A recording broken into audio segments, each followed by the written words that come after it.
Okay. Welcome, everyone. My name is Meredith Burks. I'm Redleaf Press's Product Marketing and Customer Experience Manager. We are here with Susan Stacey, and I would love for people just quickly to type into the chat where they're logging in from and what your role is in early childhood. A couple of quick things. Please make sure you're sending your messages to all panelists and attendees. So you'll have to hit that drop down button and hit all panelists and attendees. At the end, we're going to have a few minutes for questions. So please use the Q&A. There's a lot of us on already. So please use the Q&A feature. We're going to get to as many questions as we can. So you can also upvote to make sure those questions are answered first. This webinar is being recorded, and we're going to send links out to everyone that registered. So if you need to leave, something happens, we'll be sending this out later. And I'm so pleased to have Susan Stacey join us today for this topic.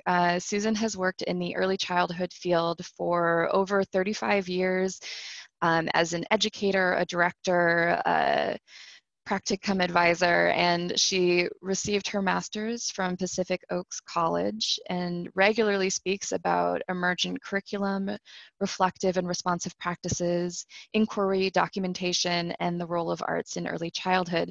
And Sue is also the author of 4 wonderful books that are published by Redleaf Press, the most recent one being Inquiry-Based Early Learning Environments. So I want to get right to it. So thank you, Sue, for being here, and I'm going to hand it over to you. Okay. Thanks, Meredith, and welcome, everybody. It's so good to be here with so many people. It's great to see the level of interest in this. No matter how scary and worrying or tense the world seems to be becoming just lately, it seems that we're able to come together as professionals for this type of dialogue, which is really encouraging to see. Just to introduce myself a little bit and my influences, you can probably tell that I was raised in the UK. I live in Canada, have lived here for a long time in Nova Scotia, a small province on the East Coast. I was educated in the UK at a time when learning was very experiential. And that has changed since then, and unfortunately, but in those days, a long time ago, when I was in elementary school, that's the type of learning I was used to. And so for me, when I became an educator and went into early childhood educator, play-based learning and inquiry and projects, all of those good things felt very familiar to me. And so became what I wrote about, is what I believe in, it's what I've experienced, it's what I do with children. Some of my influences have been the great Betty Jones, Elizabeth Jones, out in Pasadena, California, where I studied my master's. She was my master's advisor. Caroline Ween, Dr. Caroline Ween, those of you in the US, and I know we've got people from all over the world here today. Some of you might not know Dr. Caroline Ween, but in Canada and in some parts of the US, her work has been very influential. And she lives on the East Coast here in Nova Scotia, and she has been a mentor of mine. So she's someone that I think with. And of course, I've been influenced by the educators of Reggio Emilia. I've been there to the study tours, and I've tried to be in the US when the Italians visit for NARIA conferences. I like to be there as much as I can. They've helped me take my thinking about project-based work, inquiry, and especially documentation to a deeper level. And so I'll be always grateful for them. At the moment, I'm doing many things, but one of the things I'm doing is creating professional development around our early learning framework here in Nova Scotia. And I've been really influenced and interested in the work coming out of Australia and New Zealand, especially. So that's been an influence too. So that's just a little bit about me, just a snapshot. I don't want to take up too much time with that. I'd like to get to our intentions for today, to explore how documentation deepens our thinking about children's actions. Often the missing piece of our work with the cycle of inquiry that we go through with children is the reflective piece, because sometimes it gets put on a back burner. We don't have time for it. We're multitasking. And so we'll take a look at that deeper thinking. And then I want to think about how to demonstrate how documentation leads to curriculum decision making through our questions and curiosities. We're very good at paying attention to children's curiosities and questions and their interests. But in documentation, the teacher's thinking can come to the forefront as well. And then we'll take time to reflect upon how documentation empowers parents and other readers to understand inquiry-based learning. So documentation helps us to form relationships.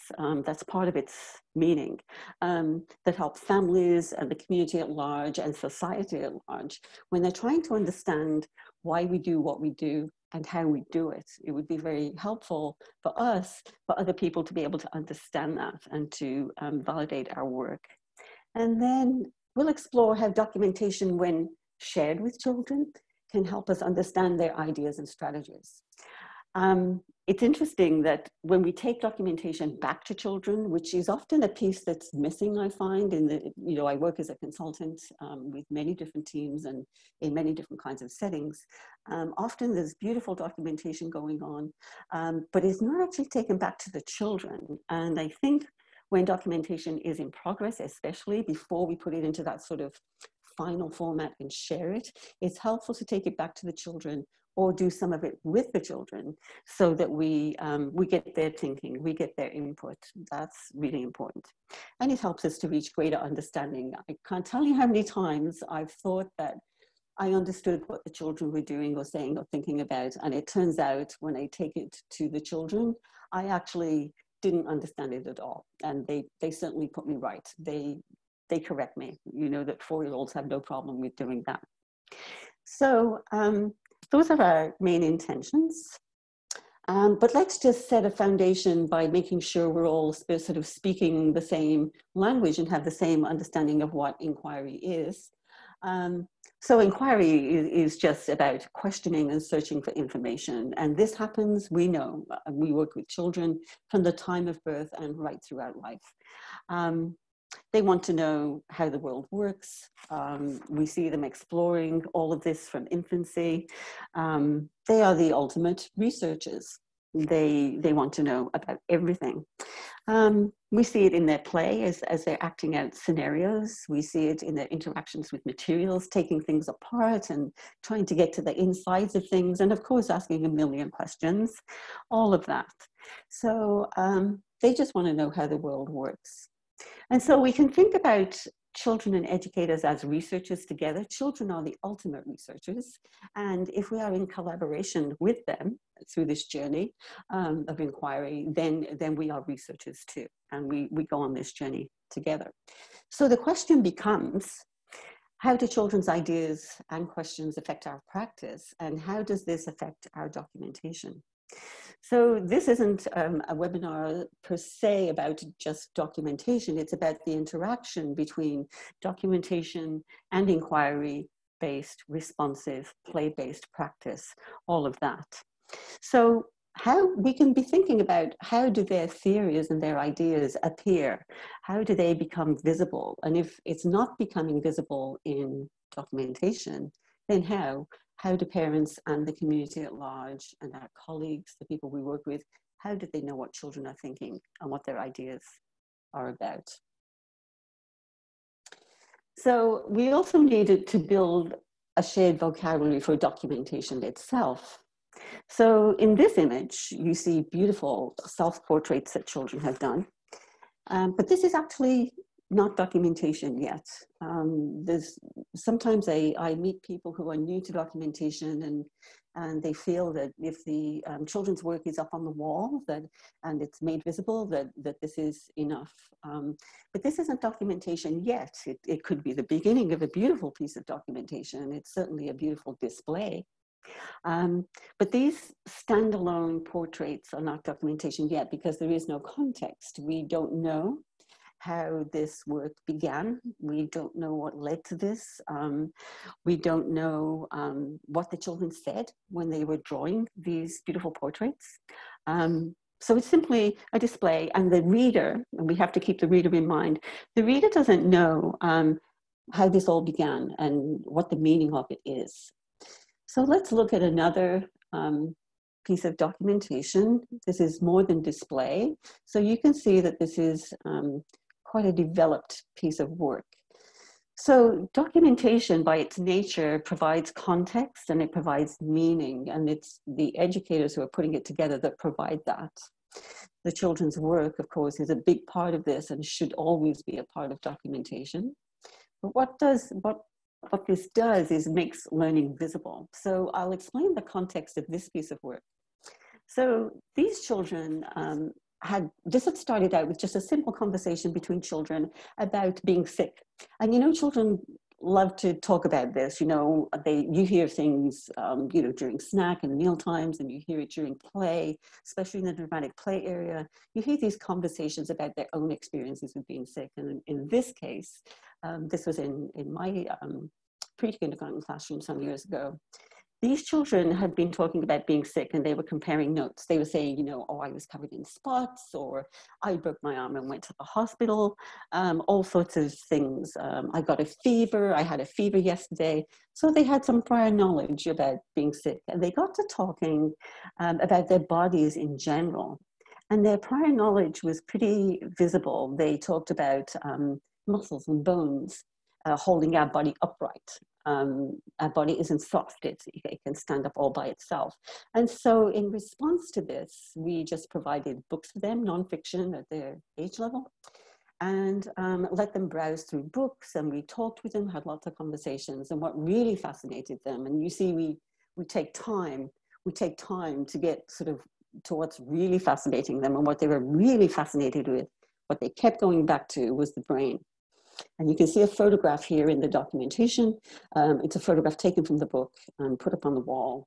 And that's the brain, which the children said looked like worms. So we began writing down their theories, their ideas about the brain. We asked questions like, well, what is the brain for? What do you think it does? And these pieces of text that you see are transcribed by the teachers in the room, 3 teachers in this room, including myself. We transcribed what they said, and these are their theories. So the children's theories varied from, my brain tells me what to do, my brain is the boss, my brain is in charge. You know, they had all these theories about the brain and how it works. And then they began this piece of work that you see on the left of the image, this construction, if you like, of the human body. You can see the brain at the top. You can see there's lots of tape being used. There's lots of cut up paper, including the zigzag shape, which is the spine. The white paper are all the bones. They decided to use yarn because they needed arteries and veins. So you can see there was a lot of prior knowledge here that they were building upon. And then underneath the text and the picture of the brain, you see some models of the brain. Clay was always available in this classroom, and there was various modeling going on of children making worm-like shapes and coiling them into the brain. So this is much fuller. It has a context. The context is described above the photograph of the brain. Lots of the children's words and ideas and thinking represented here. So that's just one possibility. And we'll get into other possibilities a little bit later in terms of how to put this all together. But certainly the children's thinking should be visible. And then depending on where we live, our children are not always going to be speaking English as their first language. This comes from a preschool in a kindergarten program in the Canadian North, in Sioux Lookout. And Canada is a bilingual country, English and French. And these children were in a bilingual kindergarten. English was their home language for most of them, and they were emerging into a little bit of French. And I love this documentation because it's a mixture of both. And this is how children learn a second language, is by kind of going back and forth between the two and putting in the words that they know And when they don't know, they flip back to their home language. And this is how it works. I've learned to speak a second language. And so I know that this is how second language learning happens. And so this documentation is done exactly as the children spoke. So it started with the question from Jake, are dolphins wild? And there was a big discussion and a big disagreement about this. And so this is a great thing to document when we're looking for what should we document. This is the kind of dialogue that we want to see between children. So I'll translate for you. We showed photographs of different dolphins to explore the question. So one child said, yes, babies live in a maison, in a house, and when they grow up, they are wild. So we see there, that's a child's theory. That's what he thinks is the difference between tame and wild. And another child says, no, because I saw a dolphin show in Cuba. And then another person says, they can be sauvage and domestique. They can be wild and tame because some live in the ocean and some live in aquariums. I saw that. So here's his proof that they can be both. And another child said, domestique, tame, because they can be small. So this child is equating small with tame. So just in these two little pieces of text, so many theories going on, so much thinking, and it's great that they disagree and they have this dialogue together.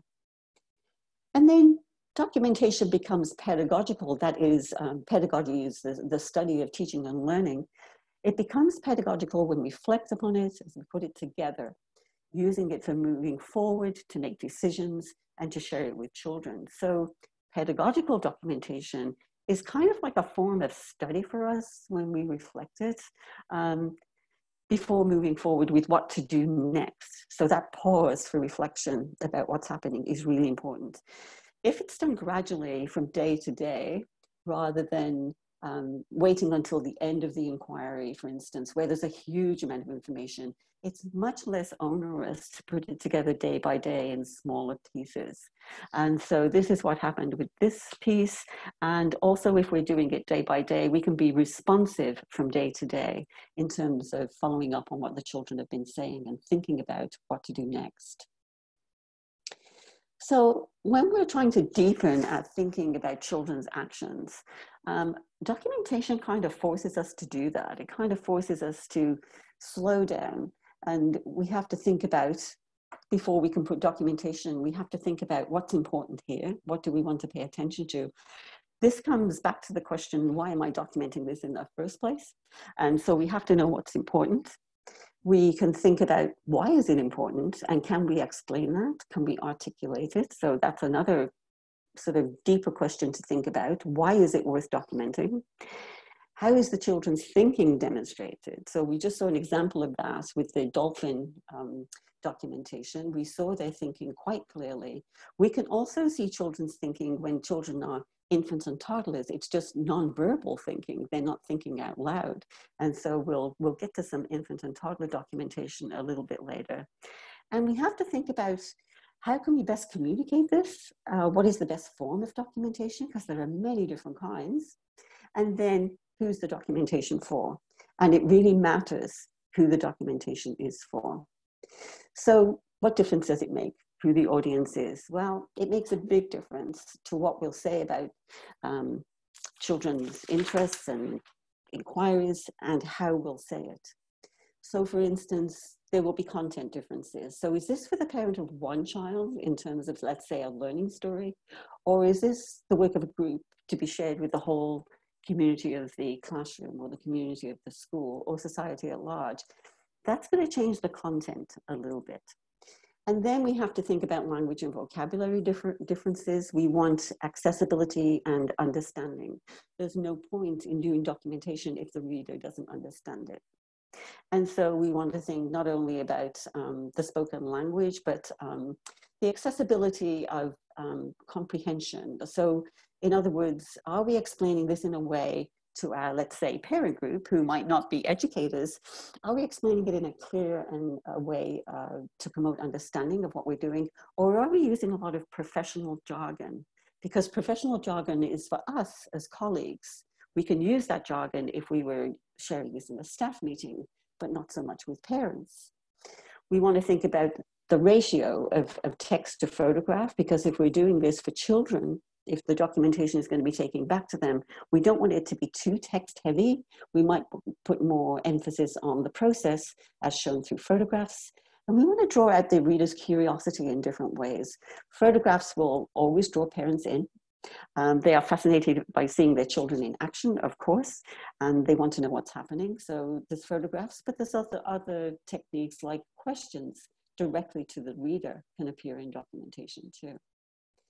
So by way of sort of putting all this together, I thought I would share a project that began with movie play. We see this so often in our settings. We see children playing out shopping or traveling by train or on a bus. And in this case, children are playing out the idea of going to a movie. So on the left-hand side, you can see they've lined up chairs and they've made their own movie screen. And so this classroom was full of loose parts, very big part of our program, everything available to the children to use, lots of tape. They use more tape than anything. And so they've constructed a little cardboard backdrop, and it took them ages to figure out how to make this stand up. That in itself took about a week for them to figure that out. And then they've drawn pictures for the movie images and taped them to the front of the screen. And then, of course, there was lots of, what I'm not showing here is all the ticket selling, the ticket making, the ticket selling, the fact that they wanted popcorn and all the things that go with movies. So all the play around this was very rich and went on for a long time. But then I took this photograph of this boy who's 4, sitting looking at the screen, one of the screens. There were several of them around the room. He's looking at the screen, and you can see he looks very pensive. And I was curious about that. And so I asked him, that's what when he moved away, I said, what were you thinking about? You were there for a long time. And he said, well, it's not working. And I asked why, what's not working? And he said, movies should move. Movies have to move, and it's not moving, it's still. So this was a little sort of, let's call it a sort of provocation for us as educators to think about. And we had to take some days to think about this. How can we make real his idea of making the movie move? He wanted moving pictures. So this was taken back to the children. And this is why it's so important to take documentation back to them so they can discuss it a little bit, so they can think further, and in order for us to understand further what they're trying to do and what they already understand. You can see that here I'm showing them just some very rough documentation that's not put together yet. It's just some images and a few thoughts from teachers. And I'm sharing this with the children, and the child with his arm out, extended towards the screen, is sort of pointing out something. This isn't the child who wanted the movies to move, but they are all sort of, you can see there's about 6 or 8 of them here. They're all very interested in this idea that came from one child of making the movies move.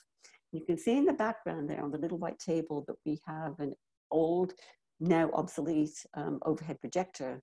One of the most important things that we've ever had. I've always had one of these in my classroom.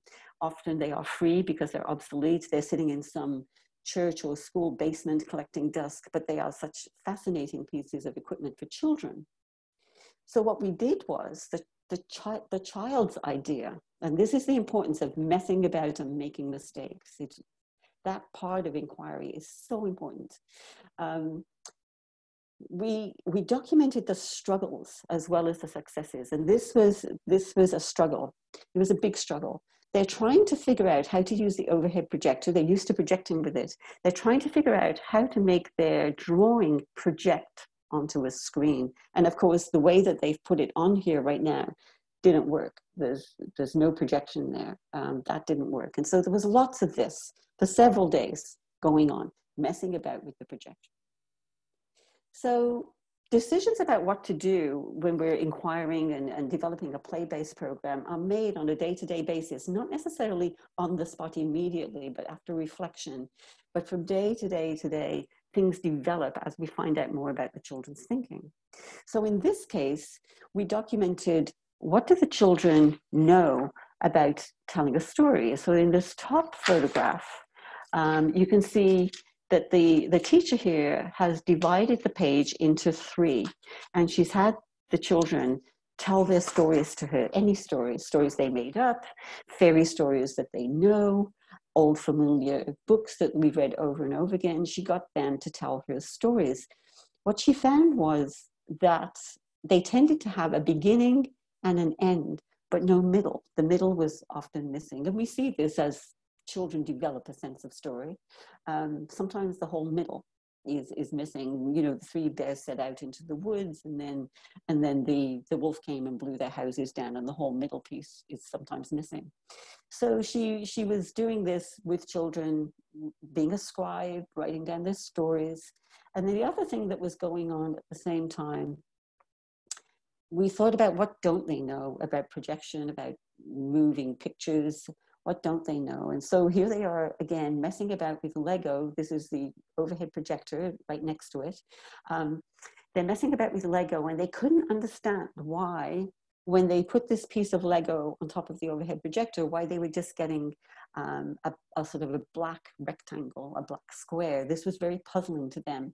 It took a lot of, you know, we weren't going to tell them what to do, but we were going to try and give them the materials to figure out what to do by themselves. And this is, of course, constructivism and scaffolding.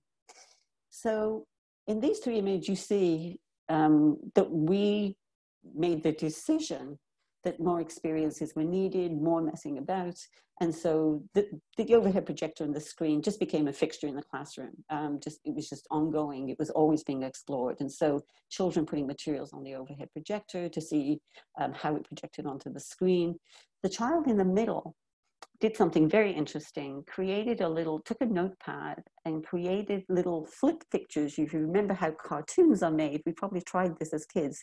You draw images on each page and you flip it, and it makes it look as if the pictures are moving. He was getting close, and we suspect that he got this idea from an older brother or sibling within the school. And so interestingly, he took this behind the screen to do. And we had a lot of questions about that too. We discussed that a lot as a team. But then in the third picture, you see that this, it's probably not apparent to you, but this is actually drawn with a Sharpie on acetate. And now they're starting to get to the idea of, you have to draw on something transparent in order for it to be able to be projected. And so this was a big step forward for them. And the other thing is that they figured out that if I want pictures to move, the drawing has to look like it's moving. So this is a walking man, is what they said. This is a walking man. And they thought that if they drew someone walking, then it would help to animate the picture. So all sorts of very clever theories coming out here. And eventually success. I mean, we're talking about weeks here in terms of inquiry, 6 or 8 weeks. One child figured out, he remembered about puppets and that puppets can move. And he made a little stick puppet, and he went behind the screen and he used a flashlight to make a shadow. And you can see the reaction of the other child on the other side as he sees something moving on the screen. And this was the very first piece of success that they had with making a moving picture. So this was huge. So I guess my message here is to slow down and to really take the time to see the children's thinking and to let them make mistakes and to document all of it with photographs, with your own scribbles, however you take down notes and collect data. And to keep a record so that later when you come to put it all back together again in a piece of documentation for someone else to read, that you have the photographs, you have children's drawings, you have the process, and you have traces of their thinking. So some people often think about, they worry about academic learning and how to make that visible. How do we make that visible without, being too sort of going to domains? This is, I work with a lot of student teachers. I teach curriculum and documentation at the local college here. This is a common question, and what I find with students who are not used to looking for children's thinking and strategies yet, they default to developmental domains, and that's what appears in their documentation. And there's nothing terribly wrong with that, and maybe you have to assess developmental domains, and so there has to be mention of those. But intellectual learning, and I borrow from Lillian Katz here, who doesn't refer to academic learning, she refers to intellectual learning. So the connotation of the word academic is sometimes that, you know, we're going to be teacherly and we're going to be doing worksheets, and that's not how a play-based, inquiry-based classroom works. So how do we make it evident in documentation without going there? Well, we have to be able to not only see the learning taking place, we have to be able to articulate it. We're very good at noticing learning, but are we good at articulating it? Can we explain it? So let's just think about what is the learning here. And this is a part of that movie project again. This is another thing that happened. The teacher who was trying to help children develop a sense of story, the story that they wanted to tell in their movie, she also put blank pieces of paper into the sort of writing art studio area. She put blank pieces of paper, just divided up into sections to help children sort of tell their stories. And you can see that a child here has drawn a story. I don't know if you can tell what it is. I won't say for the time being. But they're telling a story in pictures. But then one child goes over to the shelf full of loose parts and finds a frame. We had lots of empty frames in the classroom for the children to use in many ways, and started sliding the frame across the images as if to make a movie. So they were looking at one image at a child. And I'm just going to pause here, and let's not be afraid of silence. I'm just going to pause here for a couple of minutes for you to think about this, just to reflect a little bit. What is the learning, what is the literacy learning that's going on here? If we're concerned about showing the academic learning, the intellectual learning going on, just make a couple of notes for yourself. What is the literacy learning that's going on here? I'll just give you a couple of minutes to think about that.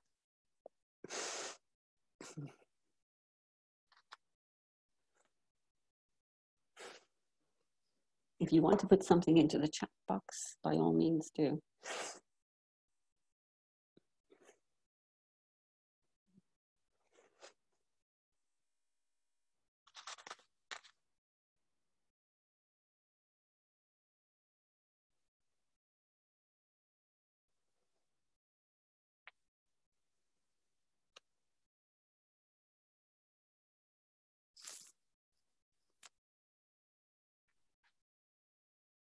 So I don't want to stop people's flow, but I've seen that a couple of people are just replying to all panelists. So I just wanted to read a couple so everyone could hear.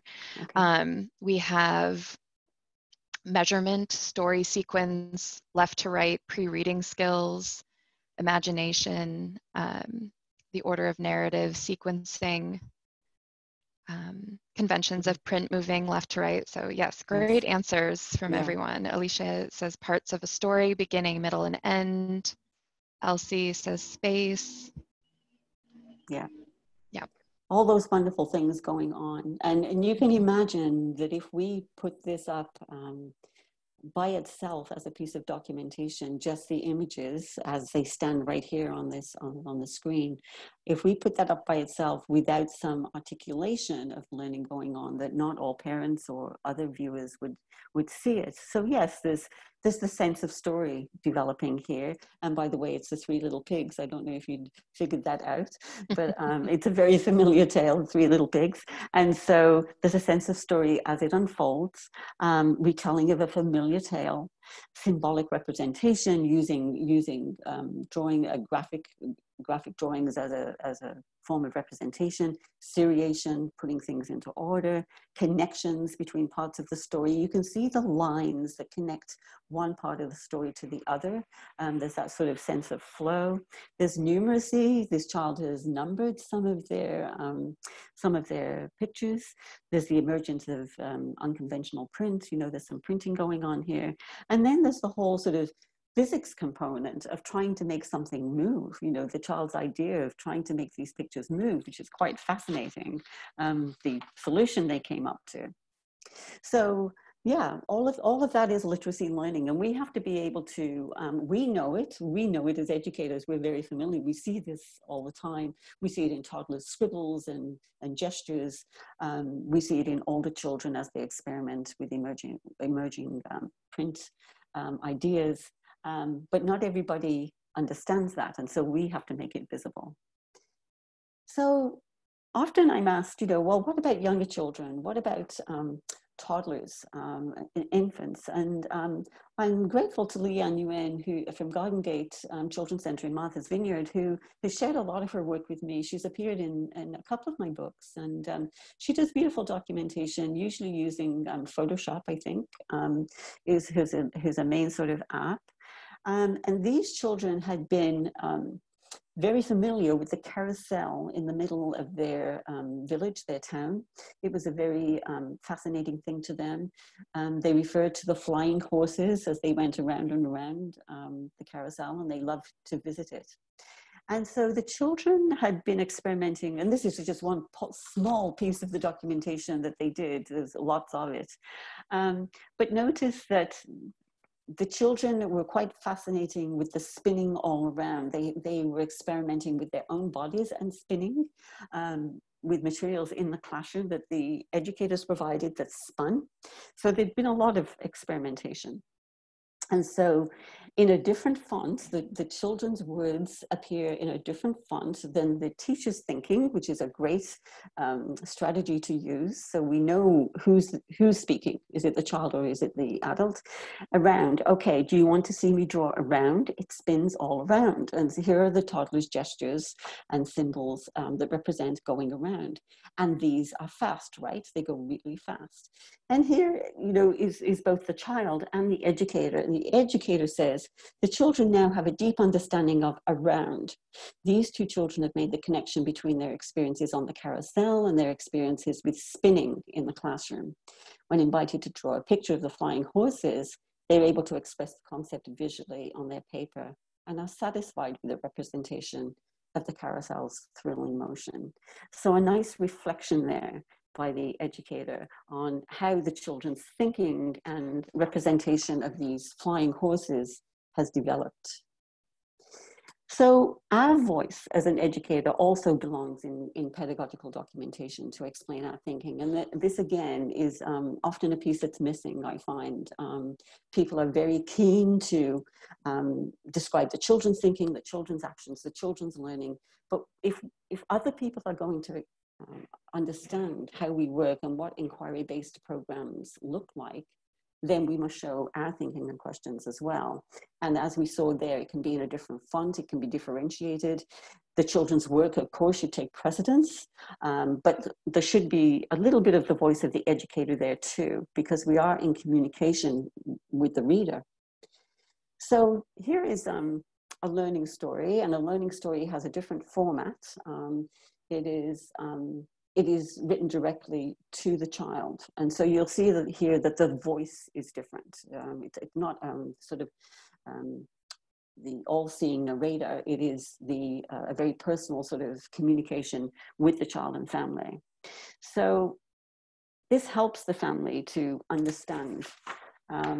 Today, JP, you were excited to tell us about last night's big storm and what you saw and heard. We invited you to paint what you'd seen, and your painting was wild and free, just like the storm. So this is the context. And here in Nova Scotia, we get a lot of storms. We get, I'm sure, down the east coast of the States and in other parts of the world, we get hurricanes and gales and all that stormy ocean weather. That's what had happened the night before. The children came to school talking about this the next day. Some of the younger ones had jumped into bed with their mom and dad because they were scared, and they told us all about this. And so here we see in the next paragraph, the educator's comment about this. See the many shades of black and gray. You said the sky was very dark, but we also see a little spot of yellow. And I don't know if there's apparent on your screen, but it's kind of 2/3 of the way up. It might not be visible in this drawing on the screen, but we also see a little spot of yellow behind the clouds and wonder if the sun is beginning to peek out today. And then JP, you spent a long time on this painting, 30 minutes, layer over layer. We see that the event was important to you. So here's a question. Here's the educators wondering, perhaps it was a little scary. You stood back from time to time, making sure it was just right. Now here's a message to mom and dad, and a learning story in the format that comes from the original developer of learning stories always invites the parent in. So mom and dad, do you see JP using the language of art to express his feelings at home? So here we're inviting a response. We're trying to draw the parents, the families in. So I wanted to mention the last chapter of inquiry-based learning environments, which is called Brave Spaces. And it's the last chapter, it's chapter 8. And this began for the educators with a puzzle of a moving scarecrow. So what happened is that the children had gardens, vegetable gardens out back in the childcare centre's playground. They had vegetable gardens, and the vegetable gardens had a scarecrow. And one night, one of the educators moved the scarecrow into another flower bed or vegetable bed. And when the children went out the next morning, they had lots of theories about how that scarecrow had moved. You can imagine. They said that it had come alive. They talked about ghosts and zombies and all sorts of things. And so there was a lot of disequilibrium for the teachers about this, because they weren't sure if they were comfortable. They weren't sure how comfortable the parents would be with them talking about ghosts and zombies and these things that the children had said in their theories had moved the scarecrow. So the educators actually had more questions than answers in terms of how to proceed with the children's ideas. And you can read about this project in depth at the end of the book. The whole last chapter is about this. A lot of disequilibrium, a lot of discussion. They didn't act upon this immediately, these ideas of the children, that this thing had come to life. They wanted to sort of check it out with parents and see what parents thought, and were parents comfortable. Some cultures are not comfortable with the idea of ghosts and zombies, and they wanted to be sensitive to that. But the parents actually told them, we trust you, you know what you're doing, you go ahead and follow the children. And so they did. And so I'm going to show you the rough documentation that kept track of their thinking, the teachers' thinking, as well as the children's thinking. And the parents were a part of the decision-making here in terms of how to proceed. So this rough documentation that you're going to see is not meant to be shared. It actually became an archive of their thinking and questions. So this is what it looks like. And when I say rough documentation, I mean rough. This is up on a cupboard door in the classroom. And this was just the beginning, when you'll see a photograph in a minute of how extensive this became. So this is just a series of children's comments. Things like, this is an interesting looking pumpkin, or he ate too much pumpkins and now he turned into a pumpkin. Maybe his head will be off. And then if you look at the photograph top right corner, just off of that comes a comment by the purple team. The children were divided into teams. The purple team thinks he comes alive at night. And this is something that was really picked up on by the other children, that he moved, he came alive at night. And that the educators are a bit worried, would this be scary to the children, the idea of this coming alive? Would it be scary for them? That turned out not to be the case at all. They were quite fascinated by it. So this is just the beginning, and you can see there's a mixture here of teachers' comments on all the little notes, people who came through the classroom, other teachers from other rooms were invited. This is a childcare center. These are 3- and 4-year-olds. Other educators who came through the classroom, the director, their consultant, the cook, everybody was invited to throw in their 2 cents worth about what does this all mean? What are the children's theories? And so here we see it sort of morphed into make-believe people, Santa, somebody they invented called Crustman, who came into their classroom to eat leftover crusts that the children didn't eat from their sandwiches. It sort of just exploded in many, many different directions. But look at the question at the bottom. that a teacher asked a child, well, what is the difference between real and alive? Because the children were using those terms interchangeably. And so she asked this question, what's the difference between real and alive? And the child said, they're both the same, real and alive. For instance, a child said that a car is alive because it can move and it can make a noise. So there's a theory by a child that makes sense actually to a child that without, and some cars even speak, you know, they have interactive capabilities. So to a child, that was alive. And this is what the classroom ended up looking like on the upper cupboards. Very quickly, they went into all these questions and questions and questions, and they would write this down at nap time, at rest time, the teachers. The children's documentation is underneath and the teacher's thinking is up above. It took them a long time to figure out what to do in response to the children. So this is as rough as it gets. And I just want to show you a lovely entry point for those of you that don't have time out of the classroom or are wondering how to do this with children. Floor books developed by Claire Warden in Scotland originally, you can read more about her online, is a piece of documentation done with children. So it's very immediate if you come in from outdoors, if you've just finished an activity, had a conversation with children. You don't need time away from the children to do this because you're doing it with them. And the children's thinking comes right to the forefront. If we're worried about getting to their thinking, floor books are the way to go.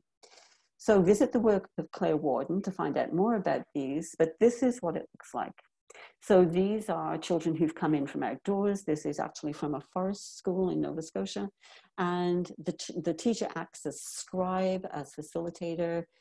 She writes down exactly what the children are saying. The children draw, they scribble, they bring little collections in. You can see some blooms here.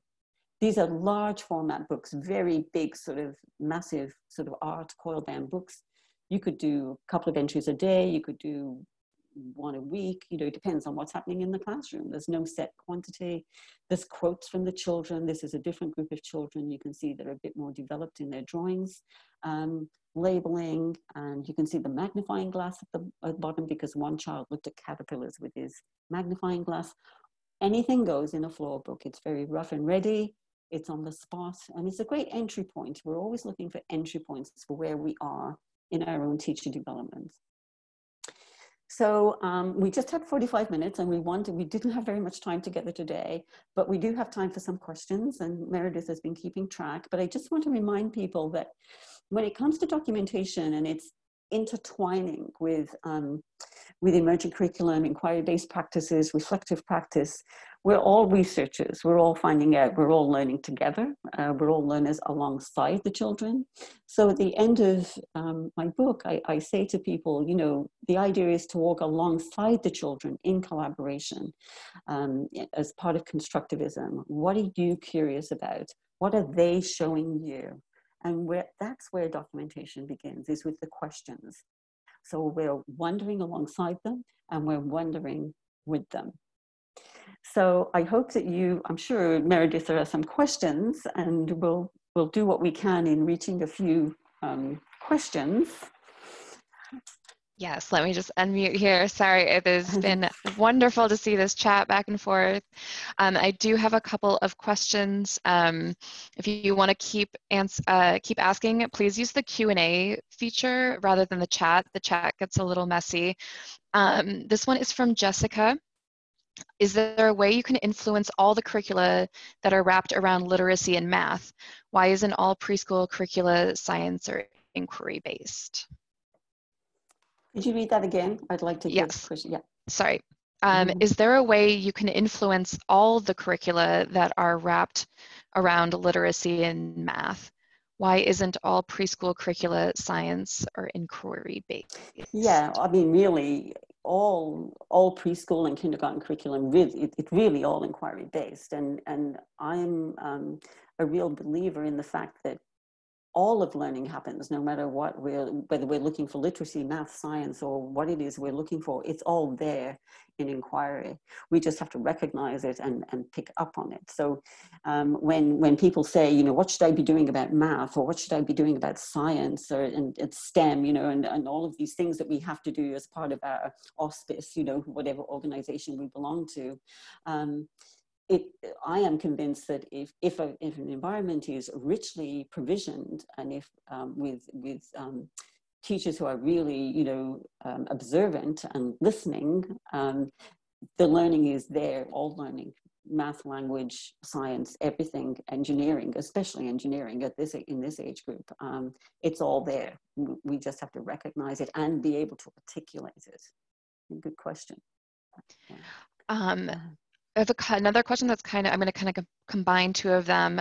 We had people interested how many children are in your class and how many teachers. And I have a question here from Paul. What are the strategies for balancing out group documentation and learning stories when you have a classroom enrollment of 25 children? Yeah, it's hard. I'm not going to pretend that it's easy. It's not. Yep. It's challenging. And everywhere I speak, everywhere I go, the workshops I do, these are the kind of struggles that are going on. So there's been some sort of innovative things going around in the area where I work, and that I've seen across the country. So how many children and teachers? In this particular classroom that I referenced today, there were 21 children with 3 teachers, so 1-to-7 ratio. That's pretty common in Canada. That's, and I know in some parts of the US, that's pretty common for around here for that age group.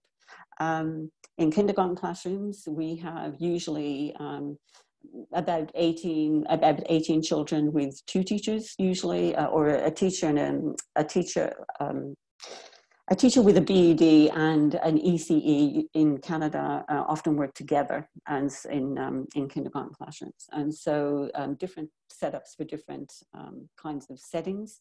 But the ratios, you know, for the 3 to 5-year-old age group is usually about 1-to-7.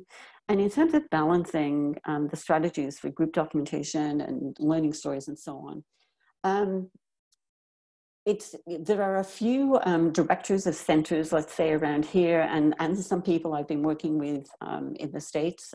Sometimes I work in person with people in the States and sometimes online. There are some directors that have been really innovative with their budgets in terms of providing sort of a float position, or an assistant director who becomes like a float at rest times, quiet times, and they will go around and free up the team while the children are resting, while things are a little quieter, free up the team to at least have a reflective conversation together, which is the basis for what am I going to document? What's our data? What are our notes? Let's look at our photographs. If they can meet even just once a week to do that, there are many directors here who've started to try and build that in. Smaller centers haven't been able to do that. And so they're using their rest times. They're coming in a little bit earlier, staying a little bit later. A lot of them are doing it on their own time, which is not ideal.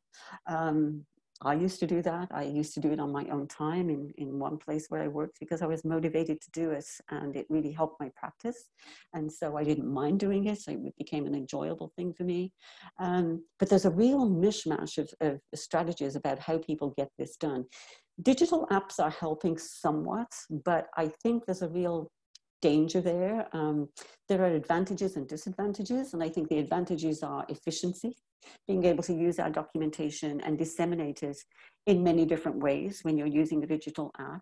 But I think when you're using an app, there is a tendency to it depends on the app. Some apps are only focused on developmental domains. They're not focused on reflection. And other people tend to use apps to speed things up. And the idea of documentation is not to speed things up, but to slow things down. And so the app kind of, you know, is at odds with that. So that's something we just have to be very aware of. They are efficient, but sometimes a bit too efficient, if you get my meaning. Yes, great.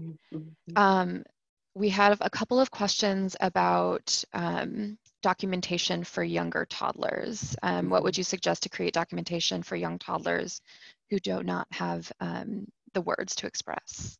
Yeah, so documentation for nonverbal children, whether they're toddlers or older children, if they're nonverbal, we have to be even keener in our observations. We have to be looking at body language, facial expressions.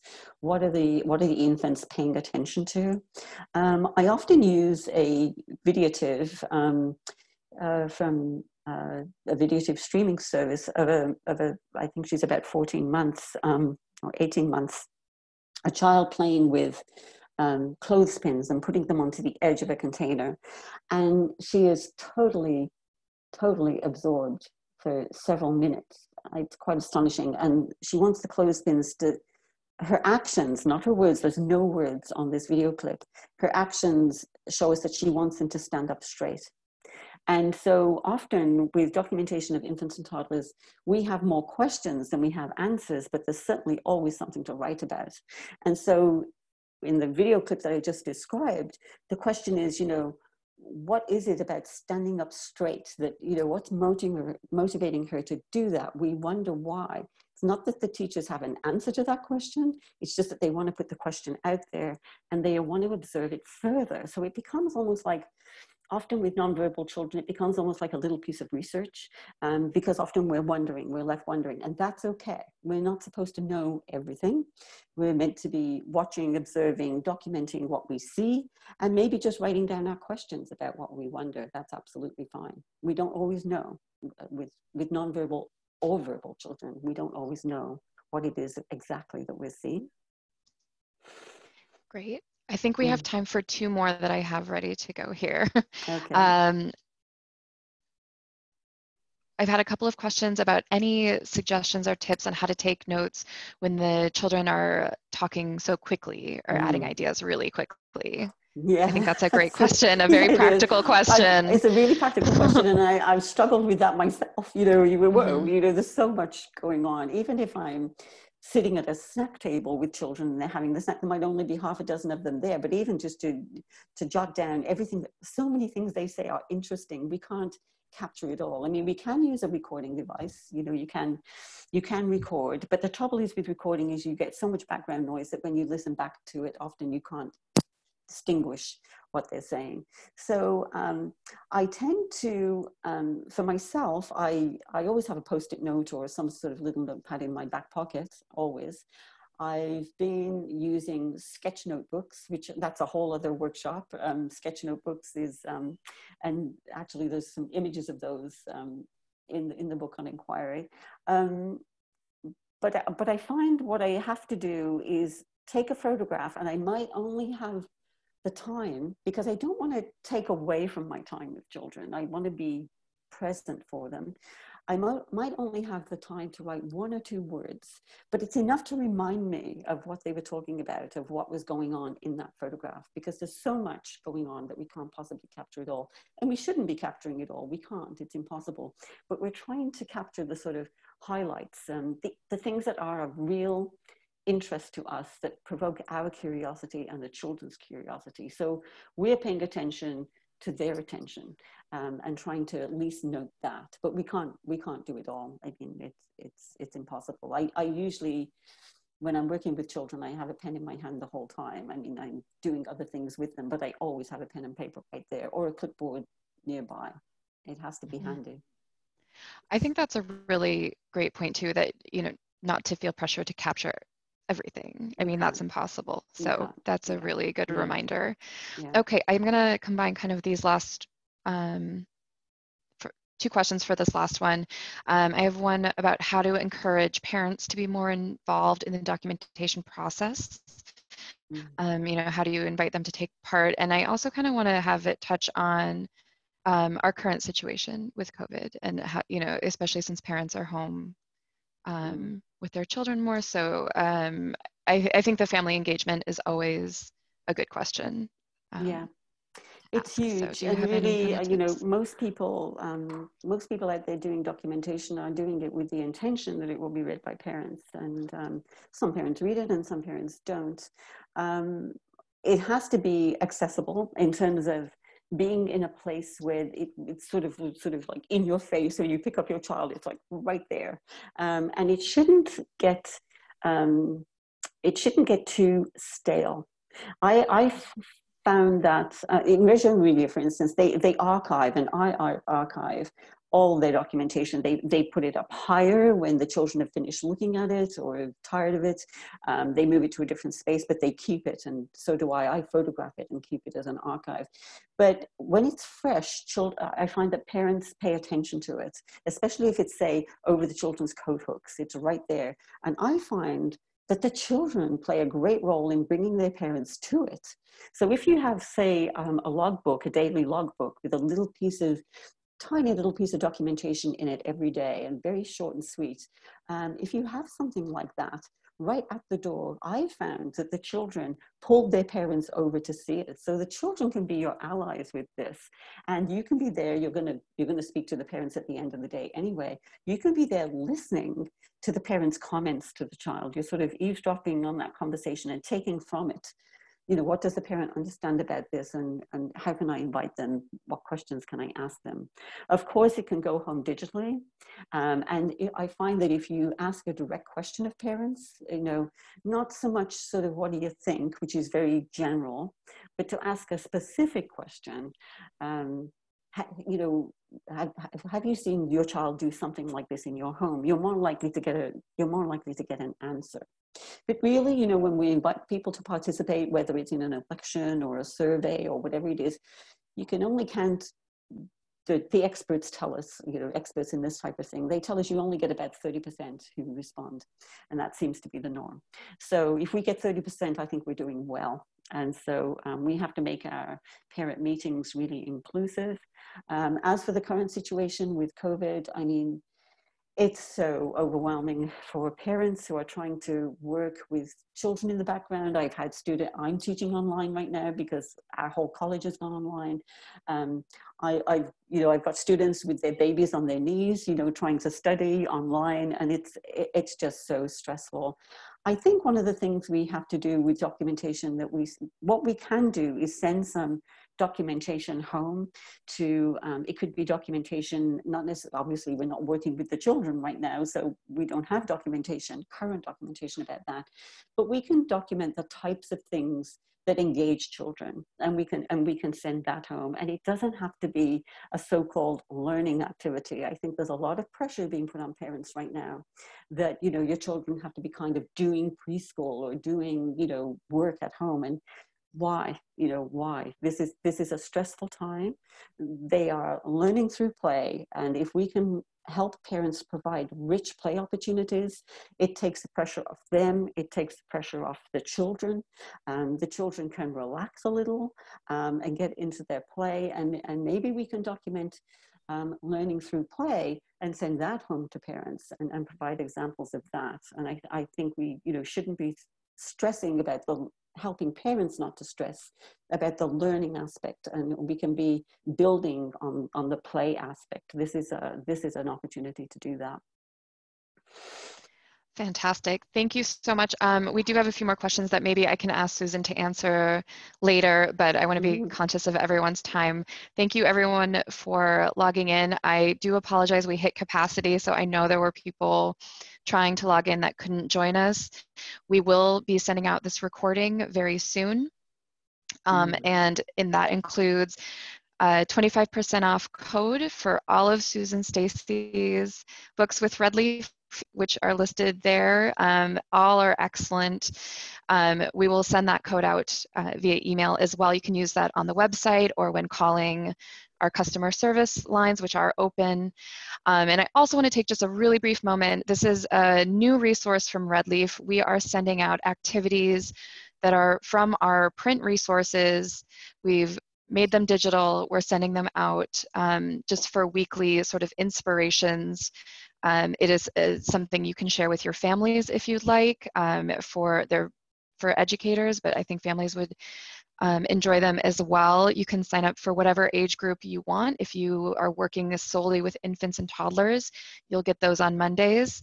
Wednesday is preschool age focus, and then Fridays are school age, so we count that 5 to 8 years old. And they're in different themes. So, you know, 1 week will be a STEM theme, 1 week will be literacy, one will be arts, movement, social, emotional, and transitions. So you can sign up for that on our website. It's redleafpress.org/texts. Susan, thank you so much. That was so inspiring and wonderful. I hope you will be back to do another webinar. Redleaf will continue to do these.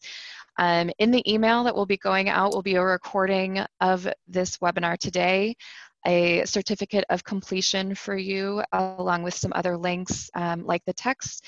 But there will also be a short survey if there are topics that you are looking for more resources on, that you would like to hear from Redleaf in a webinar, in a book, anything. We'd love to hear directly from people. You guys are in the field, you know what you need.